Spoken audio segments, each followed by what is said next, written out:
Seguimos con los milagros en el Antiguo Testamento. Me encanta este asunto de los milagros porque primero vimos los milagros en el Nuevo Testamento y ahora estamos viendo los milagros en el Antiguo Testamento. Y los milagros son milagros y nos animan. Bueno, una de las características de los milagros es que es un hecho extraordinario que no se puede explicar con las leyes naturales. Es inexplicable. Otra de las características, los milagros en la Biblia, es que son cosas donde Dios se involucra directamente, donde actúa en forma directa. Y también un milagro en la Biblia tiene como finalidad dejarnos a los demás, a los que quizás no formamos parte de ese milagro, dejarnos una enseñanza.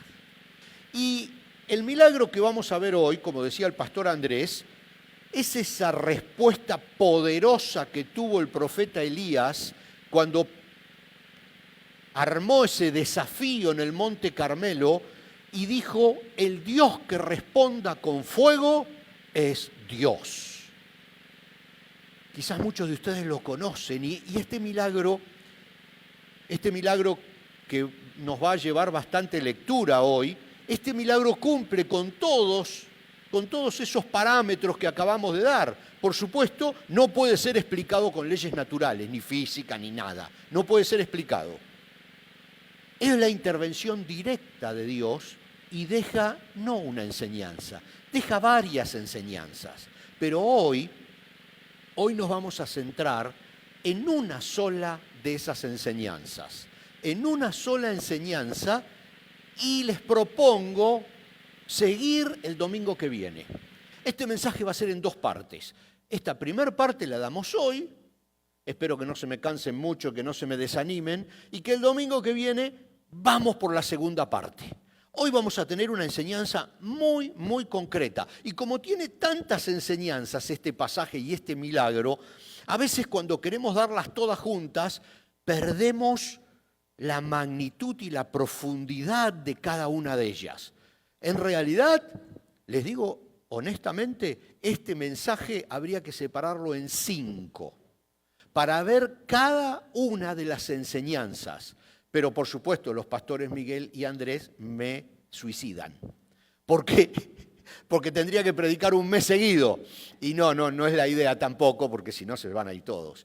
Pero hoy nos vamos a centrar en uno. Un milagro es algo, viene de una palabra en latín que se llama miraculum, que significa mirari, viene de allí, y que significa básicamente en español contemplar algo asombrado. O sea, asombrarse. ¿Vieron esa actitud de en los dibujitos animados que se le cae la mandíbula y levanta la mandíbula? Asombrado. ¿Qué fue lo que pasó? Algo raro, algo que no tiene ninguna explicación. Este milagro en el Antiguo Testamento tiene todas esas características y fue asombroso. Tuvo público y ese público se asombró. Pero no un público que estaba allí, sino un público que vino para ver el milagro, que se sentó en la cancha a ver el equipo cómo remontaba y remontó. Ese milagro que dice no tiene ninguna explicación. Esas jugadas que hace Messi que uno dice, bueno, pero esos no son milagros de Dios. Son otro tipo de milagro, pero es un milagro también. Pero bueno, el punto es que acá el profeta le pide al pueblo que venga y se acomode en la ladera de un monte, se sienten cómodos para ser espectadores de algo asombroso. Así empieza nuestro milagro.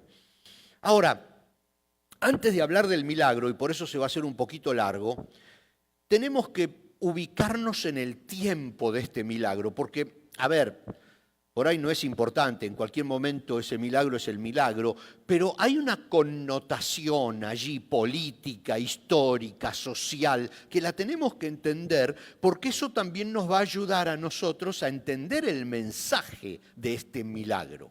Resulta que, a ver, cuando el rey David es rey, una de las cosas que él hace fundamentales es unir a Israel. Que hasta ese momento Israel era un patio de baldosas, eran todas tribus separadas por todos lados y claro, empezaron así, eran 12 tribus, imagínense, y después cada tribu tenía varios grupitos, eran pueblos por todos lados, estaban en la tierra prometida, por supuesto, pero costaba unirse como nación. Y con David se logró el Estado unido de todo Israel. Luego vino Salomón, su hijo, muy inteligente para todo, menos para educar a sus hijos. Le salió el tiro por la culata allí. Uno de sus hijos, que se llamó Roboam, cuando tomó el gobierno a la muerte de Salomón, lo primero que hizo fue no prestarle atención a las personas que habían estado al lado de su padre guiando el gobierno. Porque usted sabe que un rey no maneja solo, siempre tiene un equipo de consejeros. Lo primero que hizo fue despedirlos a todos. Y llamó a todos sus amigos, que eran muchachos de la edad de él, para que lo aconsejen. Y claro, en aquel entonces había mucho dinero en el pueblo y a estos muchachos se les llenó los ojos de signo pesos y dijo, hay que ponerle más impuestos al pueblo. Y más impuestos. Incluso Roboam dijo, si mi padre los apretó con los impuestos, yo los voy a reventar con los impuestos directamente. Y puso impuestos fuertísimos sobre el pueblo, eso es lo peor que pudo haber hecho, entre otras pavadas que hizo. Pero esa fue la peor. Entonces el pueblo se levantó y tuvo un líder que se llamó Jeroboam, que vivía en el norte de Israel. La capital, Jerusalén, donde vivía Roboam, estaba en el sur. Entonces, produjo una división. Este líder, que posiblemente era un exfuncionario de la corte de Salomón, lideró esa rebelión y dividió el país a la mitad. El norte y el sur. Y comenzó el gobierno por separado. El sur estaba Jerusalén y en el norte pusieron otra capital, que no viene toda la historia. No quiero entrar en detalles, pero se separaron. Y claro, el norte comenzó a apartarse de Dios. Y ahora vamos a ver el detalle. ¿Cómo comenzó a apartarse de Dios? Primeramente, el norte mantuvo el nombre, se llamó Israel, y el sur se llamó Judá. Los dos reinos, el reino del norte y el reino del sur, el reino de Israel y el reino de Judá. Entonces, los que estaban en el norte no querían que el pueblo viajara todos los años a Jerusalén a adorar, como era la costumbre. Ustedes recuerdan que una costumbre israelita es que una vez al año todos los israelitas debían viajar a Jerusalén para adorar en el templo de Jerusalén. Era una costumbre desde siempre, desde Moisés, desde que llegaron. Entonces, claro, los del norte dijeron, ¿cómo vamos a dejar que todos nuestros habitantes vayan al otro reino, al reino del sur, a Jerusalén a adorar? Eso no puede ser, eso nos va a traer muchos problemas.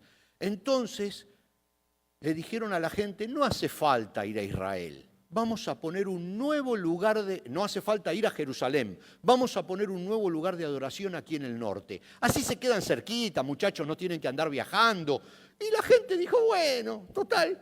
Dice, en vez de ir a Jerusalén, vamos más cerca, un nuevo lugar de adoración, Dios está en todas partes. La acomodaron. Entonces, comenzaron a no ir al templo. El primer paso de una caminata que los iba a llevar a un agujero muy profundo. Ese fue el primer paso. Dejaron de ir al templo. En aquel entonces, el templo de Jerusalén era el lugar donde Dios estaba y se comunicaba con la gente. Estamos hablando del Antiguo Testamento. Dejar de ir al templo en Jerusalén es dejar de congregarse. El autor del libro a los Hebreos nos dice a nosotros, cuidado, nunca dejen de congregarse. Y esto le pasó a ellos. Dejaron de congregarse, dejaron de ir al templo. ese fue el primer paso que comenzó a alejarlos de Dios. A la gente del norte, a la gente que estaba liderada por ese exfuncionario de Salomón que se dividió porque Roboam, el hijo de Salomón, lo apretó demasiado. O sea, toda una serie. ¿Ven cómo va funcionando esto? Entonces, claro, poquito a poquito comienzan a pasar las semanas, comienzan a pasar los años, la gente ya no va a la iglesia. Estamos hablando del Antiguo Testamento. Usted, por supuesto, o alguno de los que nos está mirando allí por las cámaras, quizás empieza a sentir que ya no estamos hablando tanto del Antiguo Testamento, sino un poquito más de nosotros, ¿no? Que de alguna manera nos empezamos a alejar. ¿Por qué? Porque ya no nos estamos congregando tanto, porque estamos lejos, porque hay que viajar, porque Dios está en todos lados, entonces agarro y lo miro por YouTube y oro y está todo bien, no hay ningún problema, y pasa el tiempo y se va haciendo como un callo eso de que voy de vez en cuando a la iglesia y voy los feriados, voy en Semana Santa, voy en Navidad, y algo comienza a suceder y empieza uno a apartarse, así como esta gente de Israel, del sector norte. Y claro, siempre hay un acontecimiento que es algo así como la gota que derrama el vaso. Y para ellos hubo una gota que derramó el vaso. Resulta que pasaron 5 reyes más o menos, unos 50, 60 años, porque algunos reyes más, otros menos, desde aquella rebelión, y llega Acab, el rey Acab, que dicho sea de paso acabó con todo. Fue terrible, y ahora lo vamos a leer. El rey Acab llega. Segundo paso que los acerca más a ese pozo siniestro de la separación de Dios. El rey Acab se casó, luego de estar en el trono, con una señora que se llamaba Jezabel, hija de un hombre que era Et-Baal, rey de Sidón. O sea, era una princesa. Y lo hizo, se casó con ella por una cuestión política y estratégica, porque quería que el norte de Israel se acercara a la ciudad de Tiro, una ciudad fenicia, por una cuestión estratégica de guerra y de dinero. Entonces se casa con esta mujer. Había todo ahí esos tejes y manejes de palacio. Pero resulta que esta señora, Jezabel, era una devota seguidora de un dios que se llamaba Baal, que tampoco vamos a explicar, pero es un dios muy importante en esa zona, un dios de los antiguos habitantes de toda el área de la tierra prometida o de la tierra de Canaán. Los seguían a ese dios Baal. Y ella era una seguidora de ese dios Baal. Y por supuesto, al casarse con Acab, ustedes saben que el hombre es la cabeza, la esposa es el cuello, comenzó a desviarle la cabecita hacia Baal. Y comenzó todo a inclinarse en el reino hacia Baal. Ya Acab no tenía muy firme ya se había alejado, ya no iban más a Jerusalén, ya habían pasado muchos años, ya se había formado un callo, y entonces comenzaron a apartarse, y llegó Jezabel y dijo, bueno, señores, ahora nosotros adoramos a Baal. Y no solo eso, sino que comenzó a pagar de las arcas del reino cientos de profetas de Baal. Entonces nos dice Primera Reyes, capítulo 16, 29 al 33, y aquí empezamos a leer un poquitito más de lo que leemos normalmente. Entonces, Primera Reyes 16, 29 al 33 dice, Acab, hijo de Omri, comenzó a gobernar Israel en el año 38 del reinado de Asa, rey de Judá. O sea, está comparando los reinados, el de Israel con el de Judá, ¿no? Rey de Judá. Y reinó en Samaria, que era la capital, Samaria, 22 años. Sin embargo, Acab, hijo de Omri, hizo lo malo a los ojos del Señor, peor aún que todos los reyes anteriores. Y como si fuera poco haber seguido el ejemplo de Jeroboam, se casó con Jezabel, lo que yo les contaba, hija del rey Et-Baal de los Sidonios, y comenzó a inclinarse a rendir culto a Baal. Primero construyó un templo y un altar para Baal en Samaria, luego levantó un poste dedicado a la diosa Acera. Acab hizo más para provocar el enojo del Señor, Dios de Israel, que cualquier otro de los reyes anteriores de Israel. Y casi sin darnos cuenta, estamos otro paso más lejos de Dios y otro paso más cerca de la caída. Y por supuesto, cuando hay dos, ¿qué viene? El 3. Y dieron otro paso más. Hay un tercer paso, y es el que les comenté recién. El mismo gobierno comenzó a pagar profetas, 450 profetas solo de Baal, y además mantenían a otros profetas. Y no había ni un solo profeta de Jehová Dios. ¿Qué pasó? Empezó a faltar palabra de Dios, porque no había quien la predicara, no había iglesia, no había nada. Se terminó YouTube, se terminaron las radios cristianas. ¿Por qué? Porque al principio me separo de Jerusalén, porque está muy lejos, voy de vez en cuando, después no voy más. ¿Por qué? Porque voy a un lugar que me quede más cerca. ¿O por qué? O porque es lo mismo. A ver, yo puedo escuchar al pastor en YouTube, de hecho nosotros estamos transmitiendo por Facebook. O sea, nosotros podemos seguirlo por internet. ¡Qué bien! Gracias a la tecnología. O un pasito más lejos, porque la Biblia es clara, no dejen de congregarse, porque hay algo en el estar juntos que es muy importante. No quiero entrar en todo eso, pero ustedes saben, la construcción no se da solo, se da uno sobre otro. En fin, bueno, otro pasito más y hay un tercer paso. Deja de haber palabra de Dios. Primero se separan del templo de Jerusalén, de la iglesia, y después se separan directamente de Dios. Pero Dios decide darles otra oportunidad, porque Dios es un Dios de segundas oportunidades. Y dice, quiero darle una segunda oportunidad a mi pueblo, que se dividió. Se quedaron en el norte, se llaman Israel, el otro se llama Judá, pero los de arriba también son mi pueblo. Es el pueblo de la promesa. Entonces Dios dice, voy a darles una nueva oportunidad a esta gente que paso a paso y casi sin darse cuenta se había separado de Dios. Y entonces llama a un profeta, a Elías, el llamado profeta del fuego. Llama al profeta Elías y le dice a Elías, quiero que vayas. Elías vivía en el norte, de hecho, vivía en Israel. Le dice, quiero que des un anuncio, los voy a castigar. Porque en el Antiguo Testamento Dios castigaba seriamente.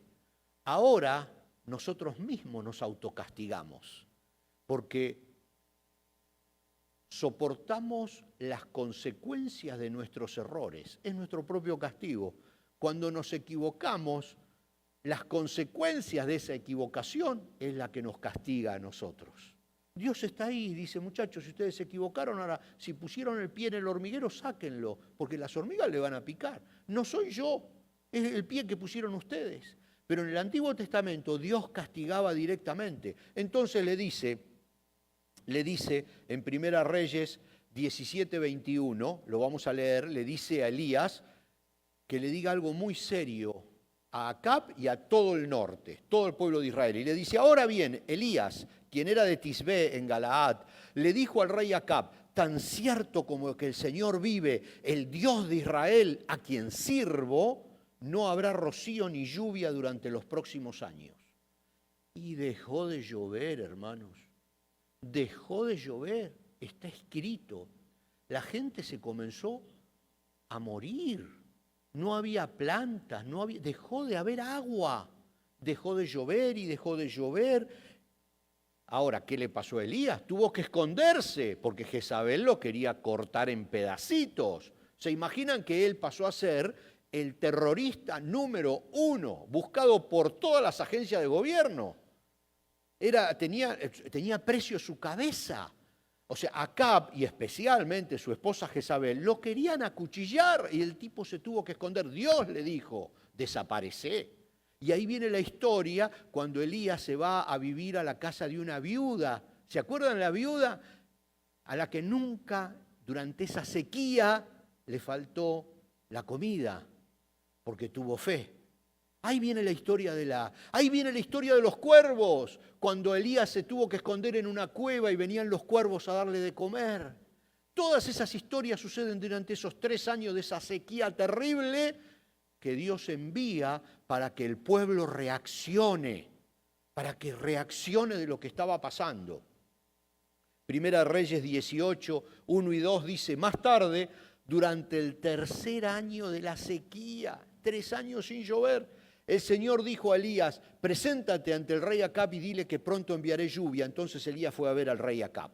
Y seguimos leyendo ahora en Primera Reyes 18, el mismo capítulo, pero 17 al 19 dice, cuando Acab vio a Elías, exclamó, ¿así que realmente eres tú el alborotador de Israel? Ahí nomás lo quería matar. Yo no he causado ningún problema a Israel, respondió Elías. Tú y tu familia son los alborotadores, porque se negaron a obedecer los mandatos del Señor y en cambio han rendido culto a las imágenes de Baal. Ahora, le dice Elías, y acá viene lo nuestro, convoca a todo Israel para que se reúna conmigo en el monte Carmelo, junto con los 450 profetas de Baal y los 400 profetas de Acera, a quienes Jezabel mantiene. Jezabel era la esposa. O sea que estamos hablando de por lo menos 850 profetas pagados por el gobierno, ni uno era profeta de Dios. Recién aparece Elías, que de hecho no era pagado, era el enemigo público número 1 porque había anunciado la sequía. Y Elías le dice al pueblo, hay que tomar una decisión. Hay que tomar una decisión. Dios les ha tenido paciencia todos estos años en que se fueron apartando lentamente de mí, les dice. Pero ahora hay que tomar una decisión. Ya no voy a dejar más que se sigan apartando. O se van del todo o vienen.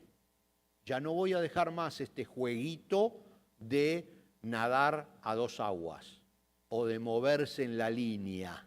Hoy estoy acá porque me conviene, hoy estoy acá porque me conviene. Dice Dios, yo les doy otra oportunidad, pero junto con la otra oportunidad viene la decisión. Entonces, leemos en Primera Reyes 18, 20 y 21 que dice, entonces Acab convocó a todos los israelitas y a los profetas al monte Carmelo.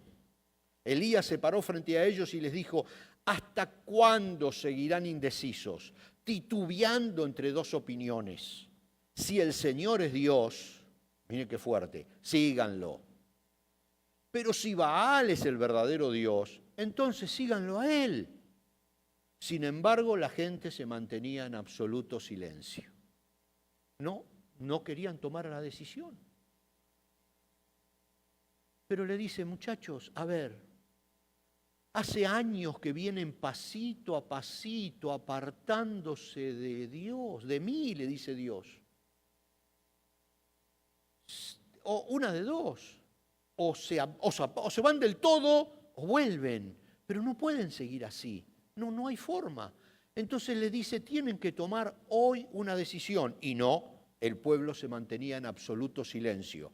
Entonces Elías, yo me imagino, esto no está en la Biblia, dice, se quedan mudos, se quedan mudos, porque saben que no les conviene irse, saben, hace muchos años que no hay palabra de Dios, hace muchos años que no van a la iglesia, hace muchos años que están apartados, pero siguen estando, que están lejos, pero están acá, hace muchos años.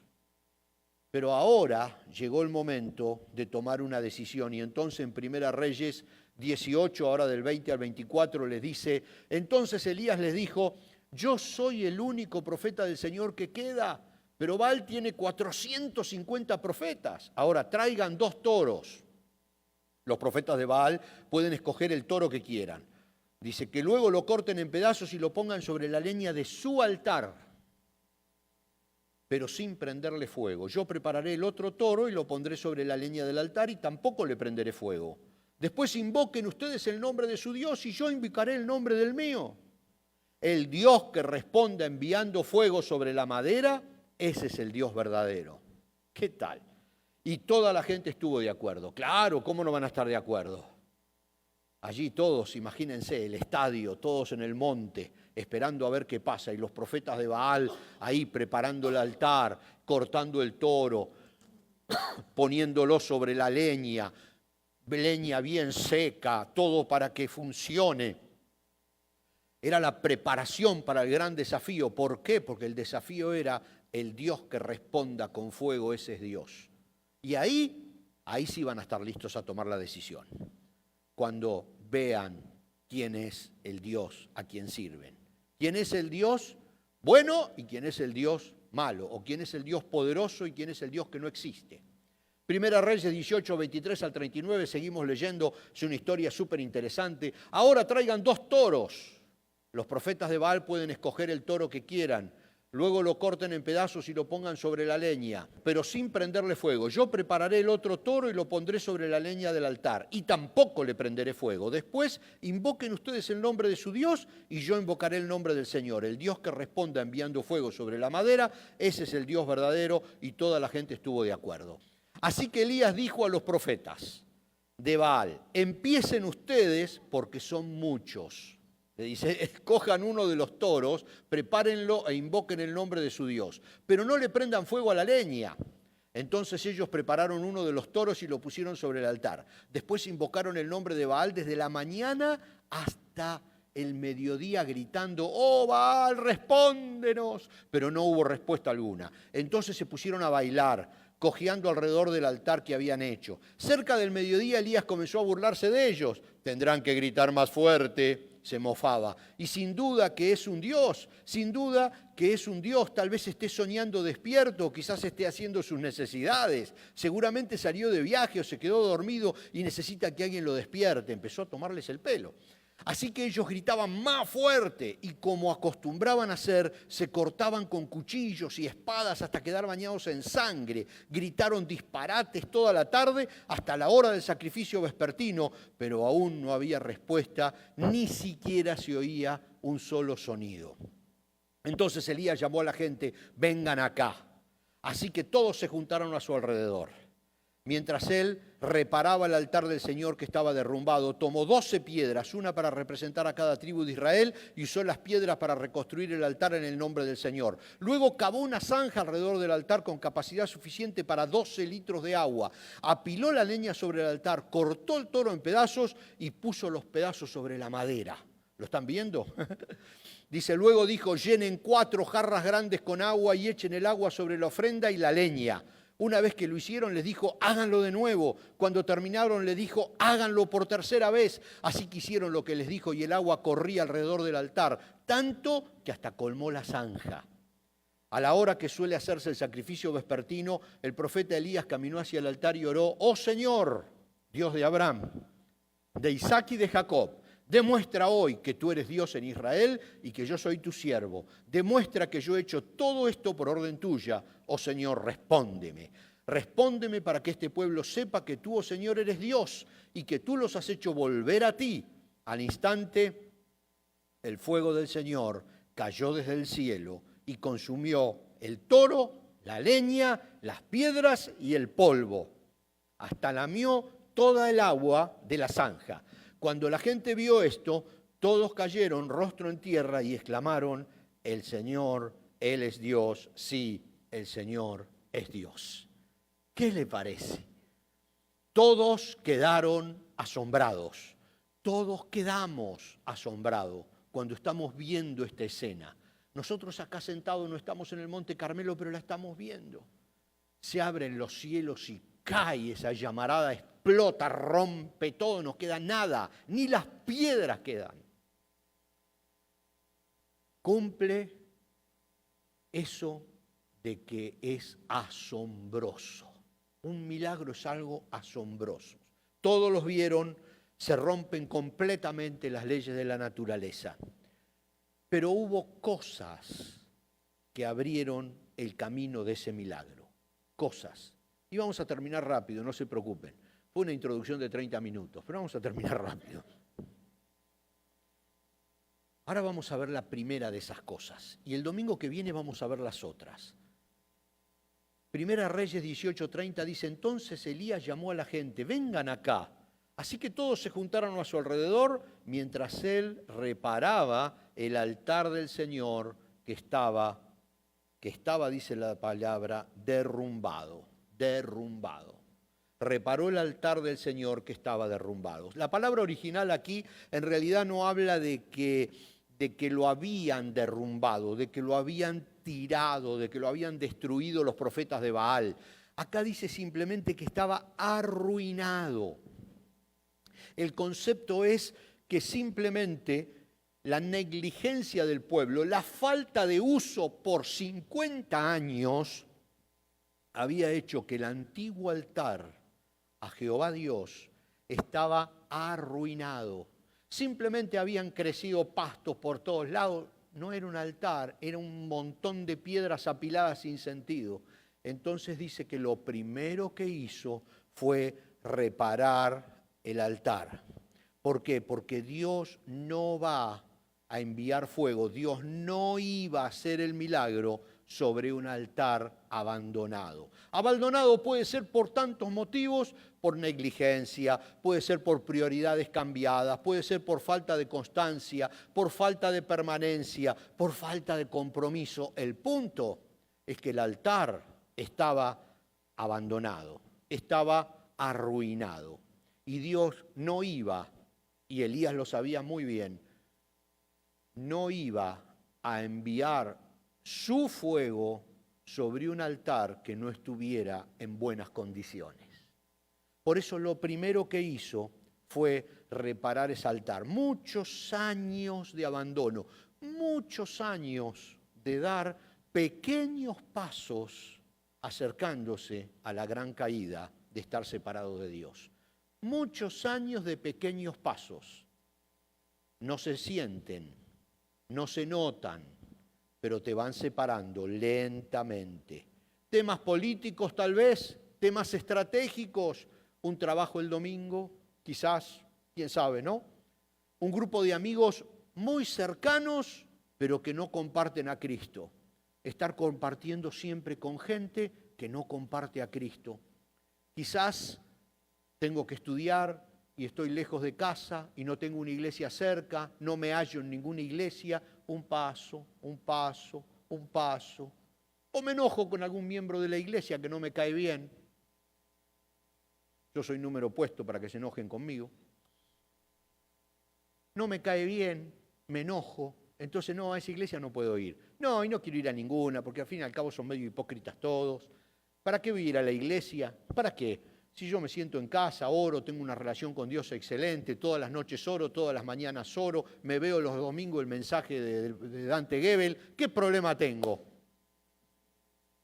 Pasito a pasito, como el pueblo de Israel, se fueron separando primeramente del templo, primeramente de la comunión y después de Dios. Y después de separarse de Dios, se empezaron a acercar a otros dioses.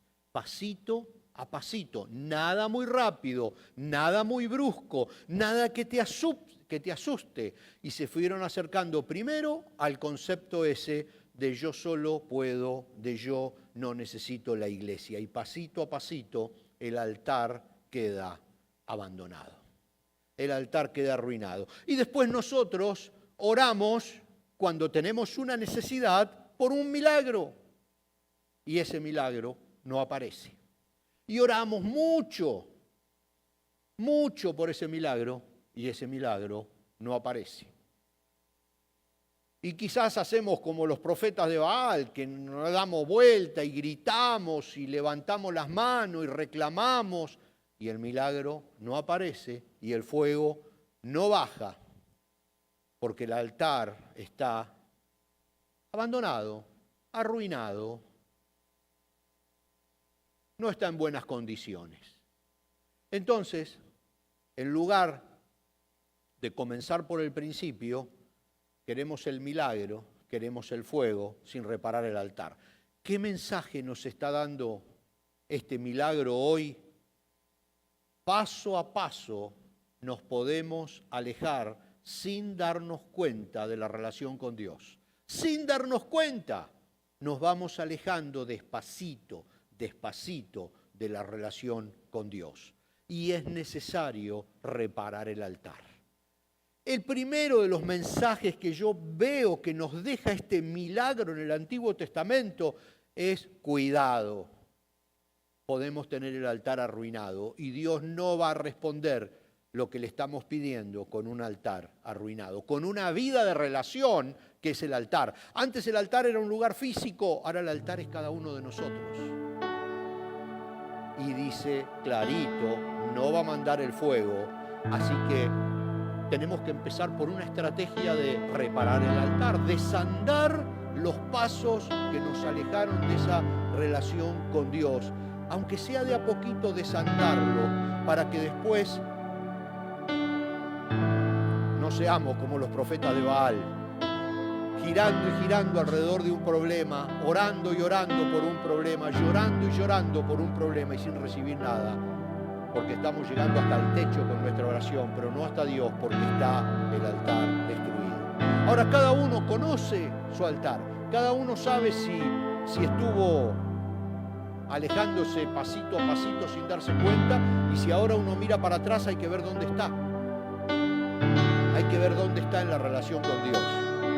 A mí este pasaje me enseña que tenemos que frenar y darnos vuelta y mirar si nos alejamos. Nada más eso, mirar. Si no te alejaste, no hay ningún problema. No hay ningún problema, pero hoy yo creo que la Biblia nos está diciendo, muchachos, paren un poquito, miren hacia atrás, porque quizás sin darse cuenta dieron algunos pasos y están lejos de mí. Sin darse cuenta, quizás el altar está un poco arruinado. Entonces, antes de que venga el fuego, desandemos el camino, volvamos otra vez.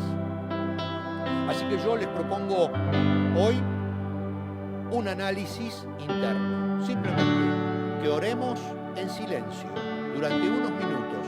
Vamos a seguir con música solamente unos minutitos. Y que nos ponemos de pie y cada uno se mira hacia adentro, aprovechando este asombroso milagro para que nos sea útil, para reconocer si pasito a pasito nos fuimos alejando. Quizás algunos de los que nos están mirando por el internet están más cerca de lo que estoy diciendo, porque están mirándonos por internet precisamente. Pero a veces hay motivos especiales, quizás enfermedades, quizás situaciones que no pueden venir y congregarse, pero apenas se termine eso, vaya y congréguese en una iglesia. Desande el camino, porque es la única manera de que el altar esté reparado y que Dios pueda enviar su fuego. Así que vamos a orar en silencio unos minutos y luego vamos a seguir alabando al Señor.